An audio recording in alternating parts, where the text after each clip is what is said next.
You guys, Candace has discovered that Candace Owens, I'm referring to, she we has talk about her. discovered, It's great. just for a moment, she's discovered that micro influencers, and I don't know if we would be considered that or not. Maybe we would. We're mini micro.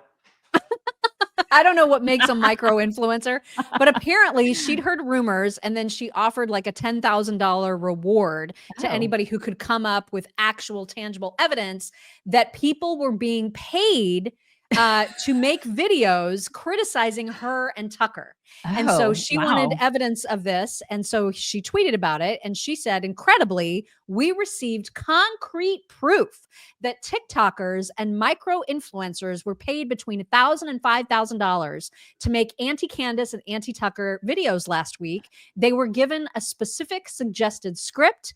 We will be revealing the details on the show later. I'm trying to know who paid them. I know, right? Like, we've been critical. I would love a paycheck. I would love somebody to give me a check. Like, this is the thing. Nobody even offered. I would have done it. I mean, we do it for free, but like this, right? People used to always accuse us of being Karl Rove operatives. You remember that? Right. And I'd be like, Karl Rove operatives. Right. And we always have been like, I have yet to see the check. Where is it? Exactly. Well, then someone in the replies apparently said they basically implied that Captain Deplorable, Shawn Farash, I'm not sure if I'm saying his last name correctly, but he goes, Captain Deplorable, the guy that does the great Trump impressions, that he's one of the people, because he's been very, very critical and outspoken about Candace specifically. I'm not sure how much, if anything, he said about Tucker, but for sure Candace. And so this person in Candace's replies said part of their script is, what's going on with Candace? Check people like Shawn Farash. He makes these kinds of posts about you every day. I have a feeling he's getting paid. And Candace said, yup. They all say the exact same thing because they have to hit certain points in order to be paid. It's the difference between $1,000 and $5,000. These people are truly sick. And Shawn was like, bitch, please. And so I love this so much. Like, I want to know who is paying them. Well, I guess we'll find out. But Shawn wrote back and said, Candace Owens is now implying that I am paid to post about her. I'm not, because of course nobody would ever dare question the infallible Candace, right? So true, right? Or could it be that she told members of our military to get dishonorably discharged? I raised awareness, and the 4.6 million views and subsequent backlash got under her skin. Candace, I post about you for no other incentive than exposing you for the fraud that you are, and it's working. Yeah, I mean, it's like maybe people just don't like what she has to say. Like, she's so used to being loved and adored, and that's. This is the thing. Here's another thing that I think is just kind of interesting that nobody's talking about. I just thought I'd bring it up. Islamists are slaughtering Christians in Nigeria, in Iraq, Syria, Egypt, Libya, the Democratic Republic of the Congo, and Mozambique. Like, there is a Christian genocide happening, and you don't see a lot of these right-wing Christians talking about it. They talk about all this other shit. It doesn't have anything to do with Israel, so why would they? Yeah, but these are really good Catholics, aren't they? Like, you think that this is a big deal. Like, if they talk about Christianity, but they're not talking. This is happening in these countries. Islamists are slaughtering Christians. They're doing it right now. They've been doing it for like a couple of years now, and it's happening right now. And I just don't see a lot of anybody talking about it. It's not in the news anywhere. Like, that even the mainstream media isn't really talking about it. I kind of feel like we should maybe we need to just mention it every so often, just so people just kind of, I just feel like it's a story, and it's going to happen more and more. And I just feel like people that have big platforms like that should maybe mention it once in a while. That's all. Yeah, if it doesn't have anything to do with Israel, they're not going to mention it. That's just the way that this works now. It's just disgusting. Now, I will say she did post about there was an email that somebody sent her from some Israeli rabbi who had offered to pay to like make donations to various synagogues across the US if they would push back against her narrative in their sermons or whatever. And so and they were offering like, if you could help us, reach the people in your congregation by, exposing why she's wrong, then we would appreciate it. Obviously there's no obligation, but we would be happy to make a contribution in the form of Bitcoin to your synagogue if you help. And so she showed that as an example of people getting paid in order to make these anti-Candace videos.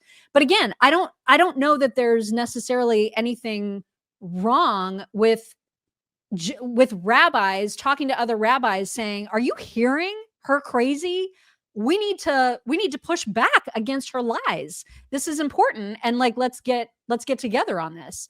But as far as micro influencers, I have no idea what evidence she has. I didn't watch her show yesterday to find out. Yeah, I'm just so tired of her and this whole obsession. It's with the Jews, out of control. With the Jews. And it's not her. I mean, the problem is that she does have such a huge platform, and it's infecting so many other people I wouldn't necessarily expect. Matt Gaetz, for example, said the weirdest stuff on his OAN show. I was just like, what are you talking about? Here was Matt just the other day on his show. This made me so, We've shared with you our view that Israel doesn't want peace. They don't merely want Iran to denuclearize.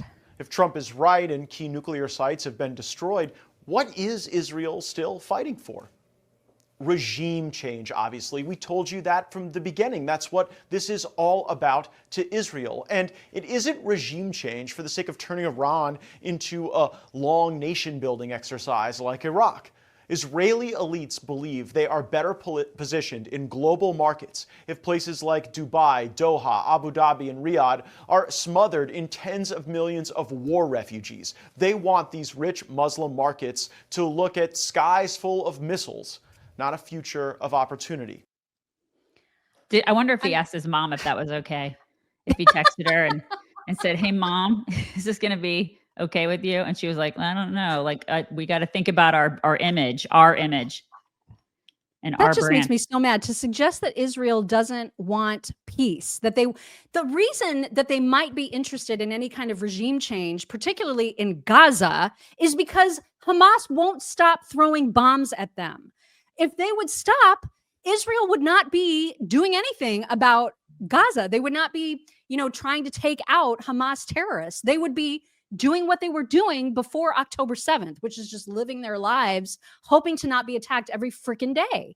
And so I resent when Matt Gaetz says stuff like that, because I'm just like, of course that's what they want. If there was nobody shooting at Israel 24/7, they would just be living and existing and doing all the amazing things technologically and inventing things and doing what they do. That's it. They have no interest in constantly being attacked. I just don't understand this kind of thinking, but I feel like the Candaces and the Tuckers, they have an impact. They are making people really, really turn against Israel. And I hate that. You need to find out how many of our folks in our audience have signed up for the big sweepstakes. Yes. Okay. So you guys know your U.S. history and your civics. Do you know them? PragerU, they have their civics test up. And what did she say? What did she say? They have their civics test up and they're making it interesting with a $25,000 prize up for grabs. She goes, I want one of you guys. We want one of you guys to win it so hard. Okay. It's 25 grand. You just need to pass the quiz. You're going to automatically be entered if you pass the quiz. It ends, I think, June 30th. It ends June 30th, which is Monday. Time is ticking. Most Americans cannot name the 3 branches of government. You guys, can you do that? Can you do it? Like, tell me in the comments. I know him. You guys know him. What is she doing? But the left says that they're the intellectual elite. I beg to differ. I think we actually are. We just don't flaunt it. And understanding how our country works isn't just trivia. It's essential to our republic. So, if you've never heard of PragerU, it's like Dennis Prager. He's completely awesome. It was founded in 2009. You guys can go check it out. No purchase necessary. The sweepstakes ends June 30th. You must be a U.S. resident. You can go to PragerU.com/chicks.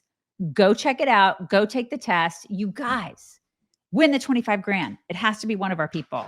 Do it. I just hate it.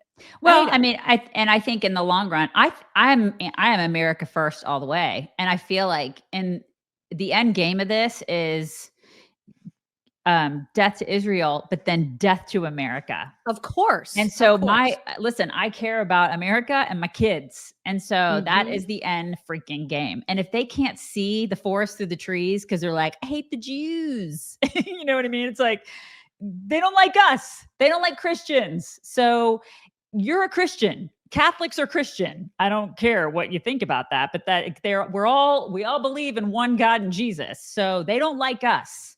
The end game is they don't like us either. So once they get past the Jews, they're coming after us. That's how I feel about that. That's right. You're not exempt from their hate. You're not exempt from it. I don't know why they believe that they are, but they're not. So there's that.